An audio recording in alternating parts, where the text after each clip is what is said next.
संघ का पसंदीदा विषय है। संघ के बड़े बड़े नेता इस पर अक्सर बातें करते हैं और उन पर विवाद शुरू हो जाता है।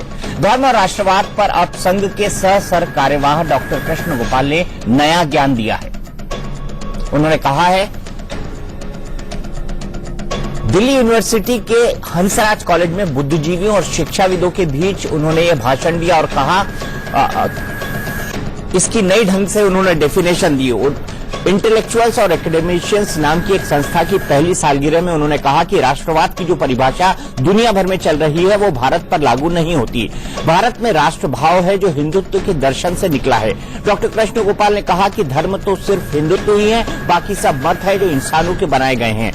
इस्लाम और ईसाईयत भी धर्म नहीं है, केवल मत है। अगर कोई इन्हें धर्म कहता है तो कहता रहे।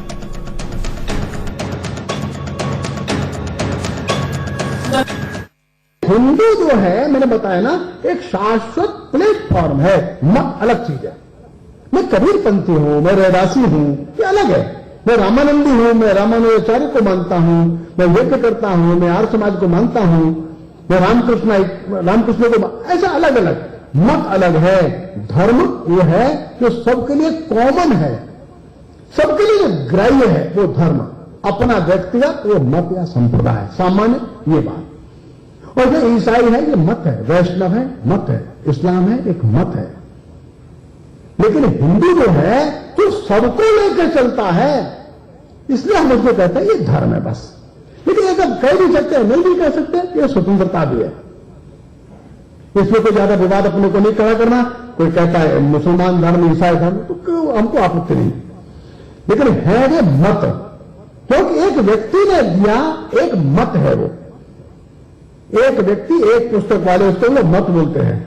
सैकड़ों हजारों साल की परंपराओं देखे, नागा लोग चाहे दिमासा लोग इस राष्ट्र दर्शन की परंपरा को मानते हैं। नदी की पूजा करते, सूर्य की पूजा करते, पर्वत की पूजा करते, अन्न की पूजा करते, अतिथि को भगवान मानते हैं। किसी दूसरे को कन्वर्ट करने का काम नहीं करते। कहां है मुगल जो शासन करते थे, वे कहां है आज? किसी की मूर्ति देखते कहते सड़कों के नाम बचे बस। कहीं मूर्ति है शिवाजी महाराज की, मूर्ति है राणा प्रताप की, मूर्ति है लोकमान्य तिलक की, मूर्ति किसकी है? तो युग चला गया। जिन्होंने 700 साल शासन किया हिंदुस्तान में, एक जगह एक भी मूर्ति उनकी नहीं है। सारा शासन आपके हाथ में है ना। और आगे बढ़ाइए, अच्छे संभाल लीजिए। कितनी जल्दी धूल झाड़ दिया आप लोगों ने। कोई अल्ततमश, रजिया बेगम, कुतुबुद्दीन ऐबक, अलाउद्दीन खिलजी, बाबर, औरंगजेब, अकबर, किसी की मूर्ति के दिल्ली में है?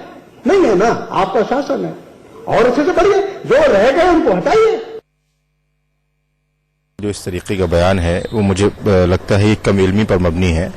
और जब इंसान को के इल्म में कमी होती है तभी वो इस तरीके की बात करता है, क्योंकि मजहब इस्लाम ही वो पहला मजहब है जो दुनिया में आया है। और हजरत आदम से लेकर हमारे आखिरी प्रॉफिट मोहम्मद साहब तक जो मजहब रहा है वो इस्लाम रहा है। आरएसएस जो है वो देश को बांटने का काम कर रही है। बड़े अफसोस की बात है जो बयानात आते हैं वो इस तरीके के बयानात आते हैं जिसके अंदर नफरतें बढ़ जाती हैं।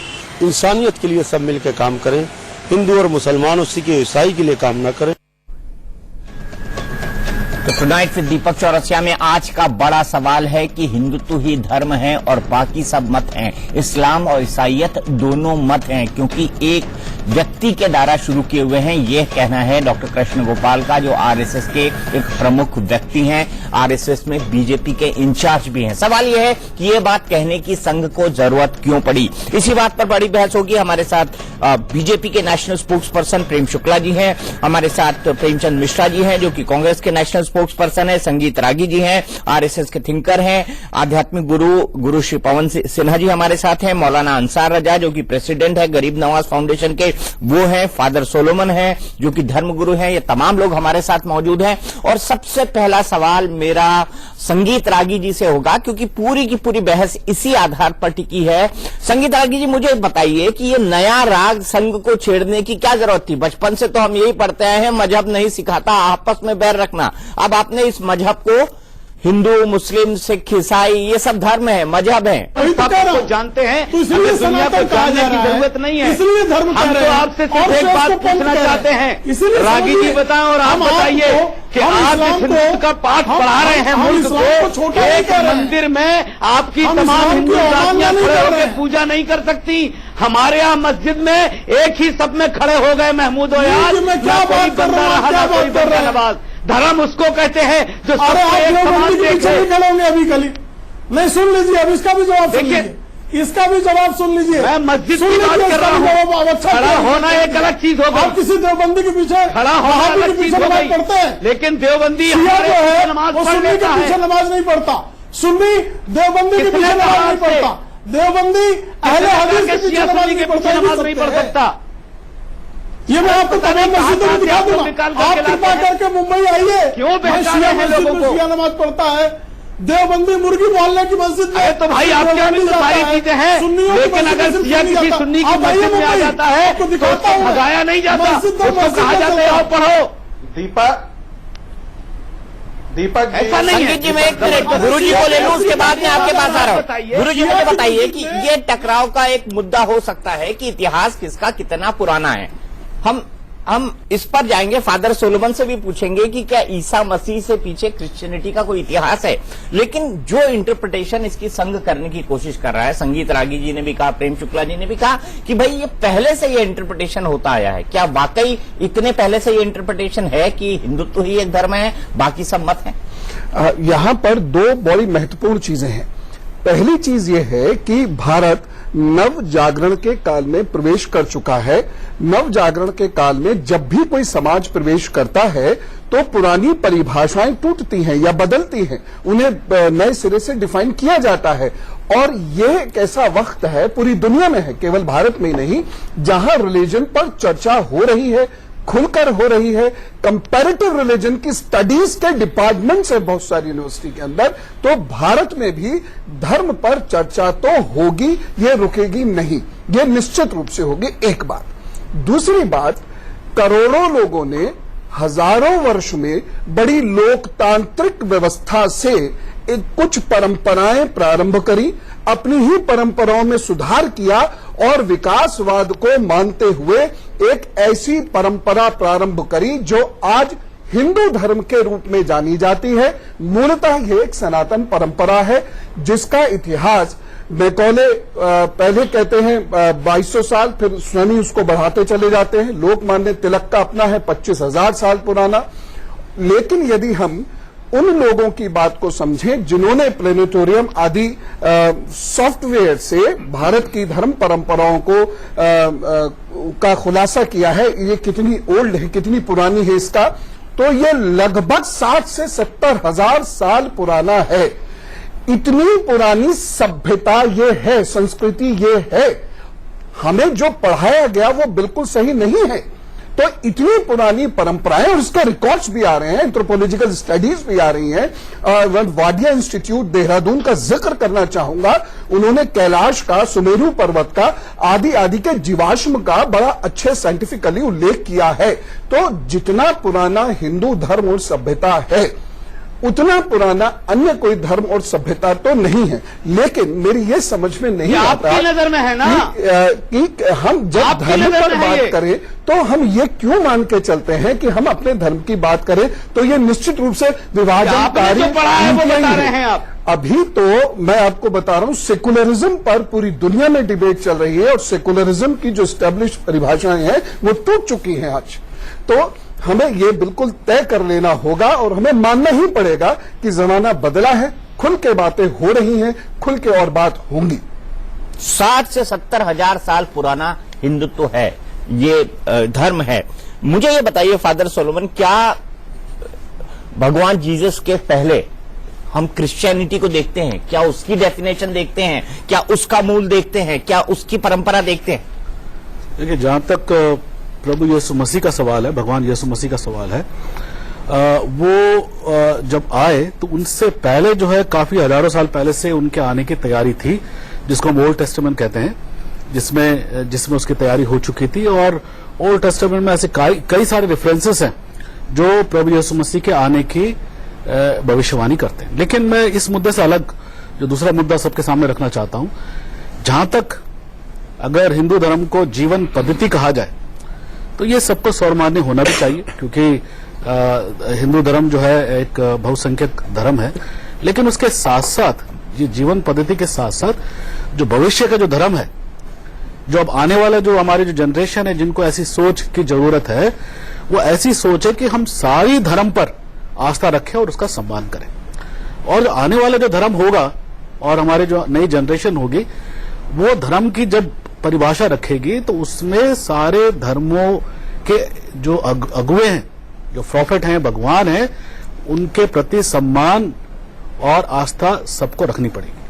अगर सब अपने अपने धर्म की बात करते रहेंगे और जो नया जो अतीत जो हमने देखा पिछला, जिसने धर्म के नाम पर मार काट और जितने विचारधारा हैं जिससे कि नफरत फैली है, वो भविष्य में काम नहीं आने वाली। और इसको आने वाली जनरेशन अच्छी तरह समझ चुकी है।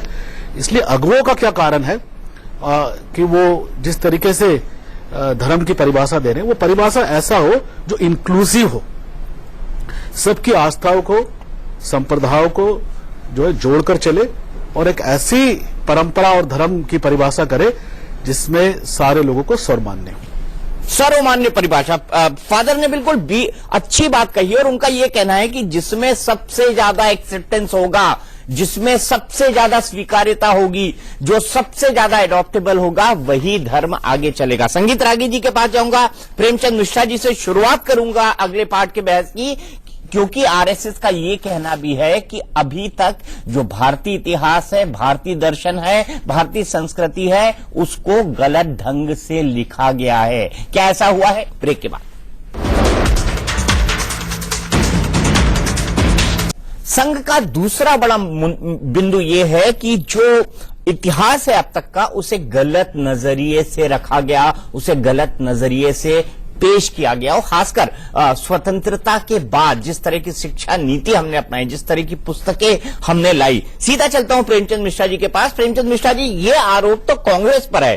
कांग्रेस पर यह आरोप है कि मार्क्सवादी विचारधारा से पूरी तरह से प्रभावित होकर पूरी की पूरी शिक्षा व्यवस्था के अंदर जो भारतीय इतिहास है, भारतीय दर्शन है, भारतीय हिंदुत्व है, उसका एक अलग वर्जन पेश किया गया। क्या आप इस आरोप को मानते हैं प्रेमचंद मिश्रा जी?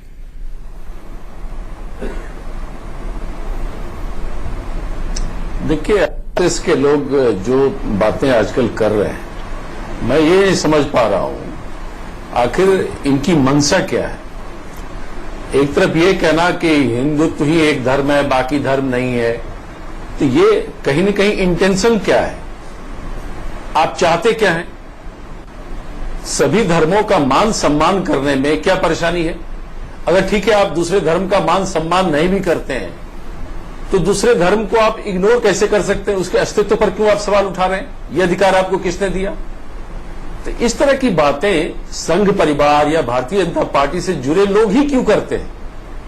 मैंने आज तक कभी भी संघ से जुड़े लोगों को देश में शिक्षा के बारे में बात करते नहीं सुना, बेरोजगारी के बारे में बात करते नहीं सुना, भूखमरी पर बात करते नहीं सुना, अभी 10 राज्यों में सूखा है उस पर बात करते नहीं सुना।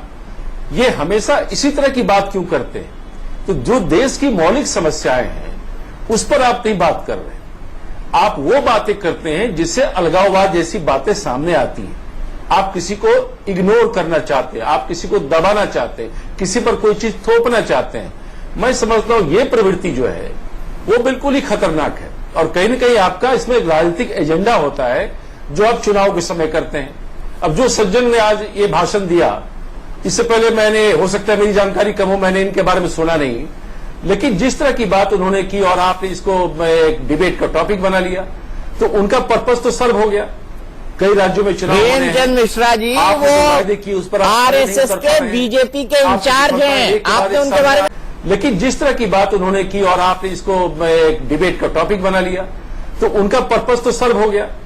कई राज्यों में चुनाव होने हैं। प्रेमचंद मिश्रा जी, वो उस पर आरएसएस के बीजेपी के इंचार्ज हैं, आपने उनके बारे में सुना नहीं है। और जो लोग आरएसएस की तरफ से वो पूरे के पूरी सरकार को देखते हैं, उसके कामकाज पर नजर रखते हैं, उनके पॉइंट पर्सन है भाई। छोटे आदमी नहीं है वो। दीपक जी, बहुत बड़ा सवाल आप कर रहे हैं प्रेमचंद। ठीक है, मैं आपकी बात मान लिया, मैं आपकी बात मान लिया। अगर वो इतने बड़े गंभीर जिम्मेदारी निभा रहे हैं, जब वो इतनी बड़ी जिम्मेदारी निभा रहे हैं, इतनी बड़ी जिम्मेदारी निभा रहे हैं, तो अगर नजर रख रहे हैं तो जो वो इतनी हालात पर मोदी जी से बात क्यों नहीं करते? तो उन्होंने उन बातों की बात बीच में लेकर के आते हैं। सुनिए, उन्होंने नरेंद्र मोदी जी को आज तक जाके क्यों नहीं कहा कि काले धन को लेकर क्या हुआ, वादा क्या हुआ, पाकिस्तान को उसकी औकात दिखाने और 56 इंच का सीना वाला नेता चाहिए, उसका क्या हुआ, महंगाई कम करने के वादे का क्या हुआ, ये तो आज तक उन्होंने नहीं कहा। विश्वविद्यालयों में कैसे शिक्षा व्यवस्था सुधार हो, इस पर कभी बात नहीं की। नहीं, वो तो कह रहे हैं, आपने मेरा सवाल नहीं सुना प्रेमचंद मिश्रा जी। घुसपैठ कराने का प्रयास आपने सब कुछ कह दिया, लेकिन आपने इस बात का जवाब नहीं दिया कि कांग्रेस के शासनकाल पर यह आरोप है कि इतिहास को तोड़ मरोड़ कर पढ़ाया गया। क्या आप इस आरोप को मानते हैं? क्योंकि ये बड़ा आरोप संघ लगा रही है और वो कह रही है कि 60-70 साल की गलतियों को ठीक करने में 3-4 साल लगेंगे। दीपक जी बीजेपी इस बीच में एक बार सत्ता में रही, बिहारी जी की एक बार सरकार आई टर्म में रही है, तो वाजपेयी जी ने मतलब उस वक्त भी चर्चा हुआ है तमाम मामला का, हमारी नीतियों को लागू किया। और मैं समझ रहा हूं जिन लोगों का कोई योगदान इस देश के नवनिर्माण में नहीं है, फ्रीडम मूवमेंट में नहीं है, इस देश के संविधान को नहीं मानने वाले लोग हैं, वो क्या बात करेंगे?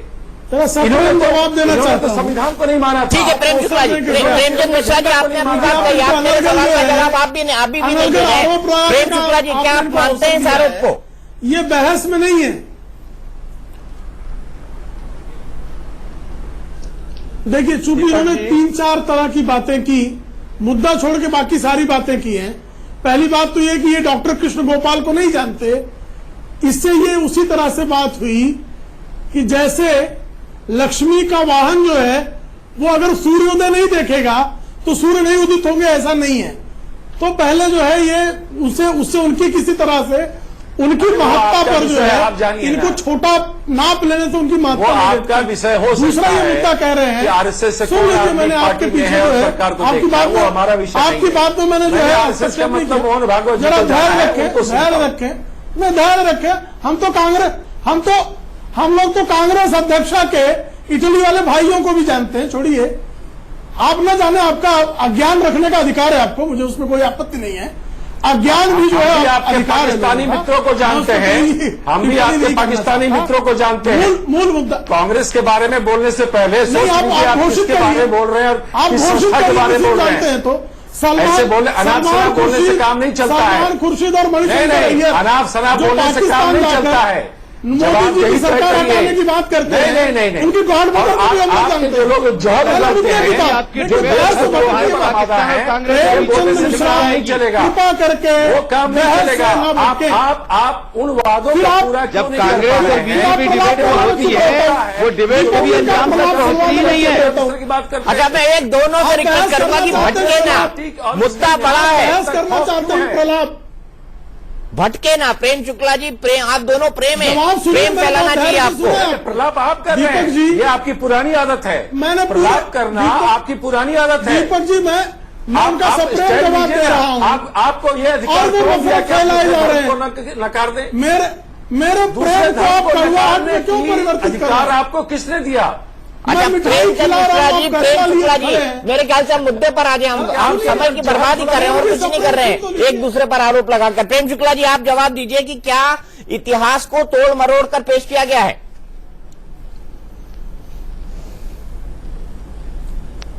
देखिए, इतिहास को तोड़ मरोड़ कर पेश किया गया, ये सत्य है।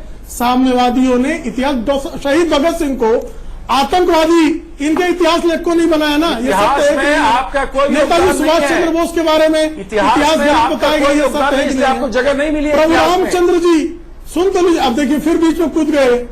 अब सुन तो लीजिए, आप धैर्य रखिए। नहीं, आप गलत व्याख्या कर रहे हैं। अनियंत्रित वाक्पटुता जो है वो व्यक्ति को पानी में तब्दील करती है। आपका नाम आएगा। अच्छा, मैं दोनों को विराम देता हूं। संगीत रागी जी से शुरू करता हूं, फिर मौलाना साहब के पास जाऊंगा। संगीत रागी जी, बड़ा सवाल यह है कि क्या आज तक इतिहास को तोड़ मरोड़ कर पेश किया गया? दीपक जी, एक नमूना इसका आप स्वयं जानते हैं। आर्यन इन्वेजन थियरी को इस पूरे देश में हम सारे बच्चों को बचपन से हम लोगों को घोंट घोंट करके पिलाया गया। आर्यन इन्वेजन थियरी का वो मूल प्रश्न यह था कि जो हिंदू थे वो बाहर से आए थे, आर्य बाहर से आए थे। इसका कोई आज तक ऐतिहासिक प्रमाण नहीं मिला है। अंबेडकर जी ने कहा कि ऋग्वेद में 88 बार आर्य शब्द आया है कैपिटल स्मॉल ए से, और 31 बार जो आर्य शब्द आया है वह कैपिटल ए से थ्रू आया है, और कहीं भी इसका जिक्र ऐसा नहीं है कि ये बाहर से आए थे। प्रधानमंत्री एटली ने इसी बात को यूज किया था ब्रिटिश पार्लियामेंट में कि चूंकि हिंदू बाहर से आए थे, उन्होंने यहां पर यहां के जो मूल निवासी थे उसको पीछे धकेल करके साउथ भेज दिया। वैसे ही मुस्लिम बाहर से आए थे, इसी तरह से ब्रिटिश बाहर से आए थे। इसलिए हमको इस देश में रहने का उतना ही अधिकार है जितना हिंदुओं और मुसलमानों को रहने का अधिकार है। इसलिए हम भारत छोड़ करके जाएं ही तो क्यों जाएं? यह प्रधानमंत्री इटली ने ब्रिटिश के संसद में कहा था। यह बात चूंकि नेशनलिज्म का डिस्कोर्स है, तो नेशनलिज्म के डिस्कोर्स में एक बहुत बड़ा सवाल आता है कि यह लैंड किसका है, कौन बाहर से आए थे, किसके पूर्वजों ने इस देश को खड़ा किया, किसके पूर्वजों ने यहां की सभ्यता की नींव रखी। चूंकि हिंदुओं के पूर्वजों ने, हिंदू समाज ने इस पूरी सभ्यता का नर्चर किया, उसको धारा दी, गतिमान किया। चूंकि ये बाहर से बहुत सारी धाराएं आई हैं, लेकिन चूंकि जो मूल धारा है वह गंगा की धारा है, बहुत सारी नदियां मिलती हैं, तो उसको हम मिश्रित गंगा नहीं कहते हैं, मिक्स्ड गंगा नहीं कहते हैं। वैसे ही है, भारत की संस्कृति है, यह हिंदू की संस्कृति है, इस्लाम की धाराएं भी आई, क्रिश्चियनिटी भी आई, तो इसलिए हम इसको पूरी की पूरी इसे हिंदू सभ्यता ही मानते हैं। लेकिन चूंकि यदि ये बात हो जाती तो यह राजनीतिक रूप से खिलाफ जाता है, इसलिए इस चीज को इतिहास में कभी जगह नहीं दिया गया। जो मिडिवल सेंचुरी के अंदर जो है, बंकिम चंद्र चटर्जी को क्यों ये लोग घृणा करते हैं? क्योंकि उन्होंने आनंद में लिखा कि पूरा medieval history is a Chronicle of barbarism and plundering by the Muslim invaders, by the Islamic invaders. इसीलिए बंकिम के साथ ये घृणा करते हैं। दूसरी बात, कृष्ण गोपाल जी ने कहा, उस भाषण में ही कहा कि जो विश्व का नहीं हो सकता वह भारतीय नहीं हो सकता। भारतीय मन का मतलब है वैश्विक मन का होना। यही महर्षि अरविंद का भी कथन है, यही टैगोर जी ने भी कहा था। और मैं एक बात और जोड़ देना चाहता हूं कि जो दूसरे धर्मों के प्रति आक्रामकता है वो इस्लाम और क्रिश्चियनिटी ने किया, वो हिंदू धर्म के अंदर कोई भी इस प्रकार का अवशेष नहीं है। किसी को पराजय बोध देना ये हिंदू धर्म का बिल्कुल मतलब नहीं है। संजय त्यागी जी, हम आपका भाषण सुनने के लिए यहाँ नहीं बैठे हैं। ठीक है मौलाना साहब, काउंटर कर दीजिए। सुन तो लीजिए, एसएस की मीटिंग नहीं है। इसलिए चूंकि आपको इसलिए कि इस्लाम और क्रिश्चियनिटी जहां जहां गए वो दोनों एक दूसरे को साफ करते गए। वहां के जितने रिलीजन थे उसका सर्वमूल समुष्ट नाश किया। ये और नया इल्जाम आपने लगा दिया दोनों पर। अफ्रीका के अंदर भी हुआ, ये यूरोप के अंदर भी हुआ। लेकर के आते हैं, इस्लाम जहां गया उसने पूरा साफ किया। भारतवर्ष एक ऐसा देश बचा जहां पर इस्लाम की तलवारें नहीं काम की गई और 7 साल मुगलों ने हुकूमत की है। अगर यही किया होता तो आप क्या होते? क्या अच्छा, एक करके भैया प्लीज संगीत होना चाहिए नहीं था। अच्छा प्रेमचंद मिश्रा जी, मैं आपके पास आता हूँ। उससे पहले गुरुजी पवन जी के पास चलूंगा मैं। पवन जी, मुझे ये बताइए कि आखिरकार इतिहास से अगर छेड़छाड़ हुई है तो क्यों हुई है, उसके पीछे के कारण क्या थे, और क्यों एक डिस्टॉर्टेड इतिहास छात्रों को पढ़ने को मिला हाल के दिनों में? दरअसल कभी भी कोई भी आक्रमणकारी आता है, मैं यहां पर किसी धर्म विशेष का नाम नहीं लूंगा, वो मैं ले भी नहीं सकता, वो ठीक भी नहीं रहेगा, लेकिन जब भी कोई आक्रमणकारी आएगा तो उसे उस देश पर काबिज होने के लिए उसकी भाषा, उसके कपड़े, उसके भोजन, उसकी संस्कृति, उस सब को खत्म करना होगा, दुनिया को यह बताने के लिए कि यहां जो शुरू हुआ ये मुझसे शुरू हुआ। ये एकदम ये एक नॉर्मल प्रोसेस ऑफ इंपीरियलिज्म और कोलोनियलिज्म है, ये होता ही है, ये पूरी दुनिया में हुआ है और ये सबने किया है। तो ये यहां पर शुरू हुआ, इसके लिए बहुत सारी किताबें जला दी गई, बहुत सारे भाषाओं में परिवर्तन किए गए और एक जो महान इतिहास था उसको कमतर किया गया। रही सही उसके बाद कसर अंग्रेजों ने पूरी करी, क्योंकि उनके ऊपर तो व्हाइट मैन्स बर्डन था, उन्हें पूरी दुनिया को यह सिखाना था कि हमने तुम्हें सिखाया है सब कुछ। यहां रोल क्रिश्चियनिटी का नहीं, मैं अंग्रेजों की औपनिवेशिक यात्रा की बात कर रहा हूं। वो जब भारत में आए, भारत की संस्कृति उनके सामने बहुत विशाल संस्कृति थी, उसको उन्होंने छोटा किया, उन्होंने उसको कबीले वाले लोग बताया, उन्होंने नाग नचाने वाले लोग बताया, उन्होंने उनको अनपढ़ लोग बताया, जिससे कि यहां जो उसके बाद जनरेशन पैदा हो वो जनरेशन अंग्रेजों की सहाबत को स्वीकार कर ले। और वो हुआ। इसलिए कोई भी इंपीरियल पावर होती है, जब वो किसी दूसरे देश में जाकर कब्जा करती है तो उसको खत्म करने की कोशिश की जाती है। उसके बाद जब भारतीयों में गर्वानुभूति हुई तो उन्होंने अपने धर्म की चर्चा की। इसमें लोकमान्य तिलक जी हैं, स्वामी विवेकानंद जी भी हैं, महर्षि दयानंद जी भी हैं, इसमें महात्मा गांधी भी हैं। महात्मा गांधी ने गीता के माध्यम से उस संस्कृति का प्रचार प्रसार किया है। उसके बाद 61 साल लगभग लगे जिसमें इस देश के लोगों ने हम हैं कौन ये तलाशने की कोशिश करी। अब वो तलाश पूरी होने लगी। मैं इसका श्रेय किसी अन्य को नहीं देना चाहता, समाज को ही इसका श्रेय देना चाहता हूं। 2010-11 से एक अजीब सी बेचैनी, व्याकुलता इस जनमानस में शुरू हुई, जिसका परिणाम है कि वो आज अपनी रूट्स टटोल रहा है। मैं यहां बाकी धर्मों के लोगों से ये एक निवेदन करना चाहता हूं कि इसको उनके धर्म पर अटक ना समझा जाए। ये हिंदू अपनी जमीन तलाश रहा है, हिंदू बच्चा अपना इतिहास पूछ रहा है, बस ये, और कोई इससे बड़ा मसला नहीं। वाकई अगर इतिहास पूछ रहा है तो इससे आने वाली पीढ़ियों का कितना और क्या भला होगा। मौलाना साहब इनकार में गर्दन हिला रहे हैं, उनके पास जाऊंगा ब्रेक के बाद और सबसे कंक्लूडिंग कमेंट लूंगा। हाल के सालों में और पेश किया गया, हाल के सालों में नहीं, स्वतंत्रता प्राप्ति से लेकर आज तक। मौलाना साहब एक बड़ी बात गुरुजी ने कही और उनका तर्क ये था कि अगर कोई अपने धर्म के बारे में, उसकी रूट्स के बारे में जानना चाहता है तो गलत क्या है। मुझे लगता है कि इसको तो आपको भी वेलकम करना चाहिए। दीपक जी, अपने धर्म के बारे में जानने का हर इंसान को अधिकार है और उसको जानना चाहिए। और जब तक वो अपने मजहब को नहीं पहचानेगा तो अपने आने वाली नस्लों को क्या समझाएगा। लेकिन इसका मतलब ये नहीं है कि आप दूसरे की गर्दन पर छुरी मार दें फिर आप अपने मजहब को समझाएं। हमारे इस्लाम ने ये कहा है कि आप अपने मजहब को भले अच्छा कहो लेकिन किसी के मजहब को बुरा मत कहो, उस पर तंज मत करो, उस पर उंगली मत उठाओ। हमारे इस्लाम ने ये बात कही है तो वो बात उनको कहनी चाहिए। बुरा नहीं कहा बड़ी बात यह है, मौलाना साहब बुरा नहीं कहा जा रहा, समझिए बात को। मौलाना साहब बुरा नहीं कहा जा रहा, कतई बुरा नहीं कहा जा रहा। कृपया आप बुरा नहीं कहा जा रहा, खत्म करने की कोशिश की जा रही। प्रेम शुक्ला जी, खत्म करने की कोशिश की जा रही है। हमें डराया जा रहा है मोदी के शासन में कि सुन तो लीजिए, डॉक्टर कृष्ण गोपाल जी जो कहना चाह रहे हैं, गोपाल हो या भारत का इतिहासकार हो, अगर वो भारत के मुसलमानों को और ईसाइयों को डराने की कोशिश की जा रही है, ये बहुत बड़ी गलतफहमी है। हम लोग कोई कोशिश नहीं कर रहे साहब, ऐसी कोशिश हिंदुस्तान में कभी नहीं हुई और हो भी नहीं सकती। डराने की कोशिश नहीं करनी चाहिए। हम लोग भारत में रहते हैं, मोदी जी के आरएसएस के रहमो-करम पे नहीं है। उन्मादी वक्तव्य न करें, मोदी के आरएसएस के रहमो-करम पे नहीं है भारत में। बिल्कुल ठीक बात है, आप किसी के रहमो करम पर नहीं है, लेकिन डराने की कोशिश बिल्कुल नहीं है। वो हम बात कह रहे हैं, हम अपने को तलाश रहे हैं, इसमें हम खामोखा क्यों समझने लगते हैं कि हम दूसरों को डरा रहे हैं। जो दीपक जी, मौलाना साहब कहाँ आप तेजी हो जाते हैं बार बार। जो धर्म की पहचान बताई जा रही है, आरएसएस को समझ लेना चाहिए कि भारत में उनका इतिहास क्या रहा है और क्या कंट्रीब्यूशन है भारत की आजादी में उनका। तो यार पहले आप प्रेम शुक्ला जी आपके कंक्लूडिंग कमेंट आइए। प्रेम शुक्ला जी भाग रहे हो, पहले बात तो सुनो।